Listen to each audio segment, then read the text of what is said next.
Hi hello নমস্কার, সবাই কেমন আছো? Welcome to soul tarot guidance 1111 and কান্নাডার চোখে রুদ্রনীল। আজকে দেখবো তোমার পার্টনার কি তোমাকে বিট্রে করছে, তোমাকে ঠকাচ্ছে। চলো, অ্যাঞ্জেল গাইডেন্সে এই রিডিং করছি। তোমার পার্টনার কি তোমাকে ঠকাচ্ছে, তোমার সাথে বিট্রে করছে? প্লিজ ইউনিভার্স বলো, প্লিজ ইউনিভার্স। এখানে অনেকগুলো কার্ড আছে, প্লিজ ইউনিভার্স বলো আমার ভিউয়ার্সের পার্টনার কি তাকে ঠকাচ্ছে, বিট্রে করছে। চলো দেখে নিই। 9 অফ কাপস, না।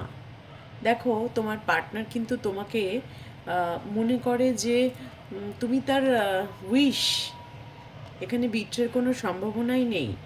এবং তোমার কাছে আসলে তার মনে হয় সমস্ত কিছু ফুলফিল হয়ে গেছে, উইশ ফুলফিল হয়ে গেছে।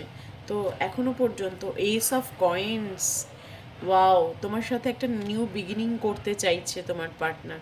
বিট্রেয়ালের তো কোনো এনার্জি নেই। দেন আর কি, আর একটা মেসেজ দেখবো, প্লিজ ইউনিভার্স বলো, please universe.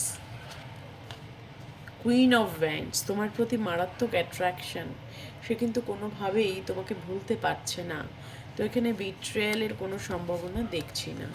Then the high প্রেস্টেস, কিন্তু তোমার পার্টনার সব কিছু ভীষণভাবে লুকায়, তার জন্য তুমি কনফিউজড হয়ে পড়ো। আর তোমার মনে হয় ও হয়তো আমাকে ঠকাচ্ছে, আর মানে তোমাকে ছেড়ে অন্য কারোর সাথে রিলেশনশিপে জড়িয়েছে, এটা তোমার মনে হয়। এই হাই প্রেস্টেসের কার্ডটা এসছে না এই কারণেই, কারণ এই যে তোমার প্রতি অ্যাট্রাকশনটা না, ওর এতটাই অ্যাট্রাকশন, ও নিজেকে হাইড করে রাখে, কারণ ওর মনে হয় ও যদি পুরোটা তোমাকে এক্সপ্রেস করে তাহলে তুমি তোমার ইমোশন কন্ট্রোল করতে পারবে না, সেক্ষেত্রে ও তখন তোমাকে সামলাতে পারবে না।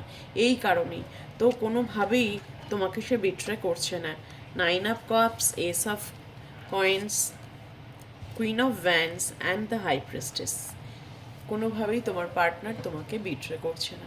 রিডিংটা ভালো লেগে থাকলে ক্লেইম করো, ইউনিভার্সকে গ্র্যাটিটিউড পে করো, অবশ্যই লাইক করো, কমেন্ট করো। আর যাদের সাথে শেয়ার করলে মনে হবে যে সেই মানুষটা হিল হবে, সেই মানুষের কাছে তুমি রিডিংটা পৌঁছে দিও, এতে ডিভাইনের ব্লেসিংস পাবে। গ্র্যাটিটিউড এনার্জিতে তুমি যখনই থাকবে, ডিভাইন তোমাকে ব্লেসিং সেন্ড করবে। থ্যাংক ইউ সো মাচ, সবাই খুব ভালো থেকো। ওম নমঃ শিবায়।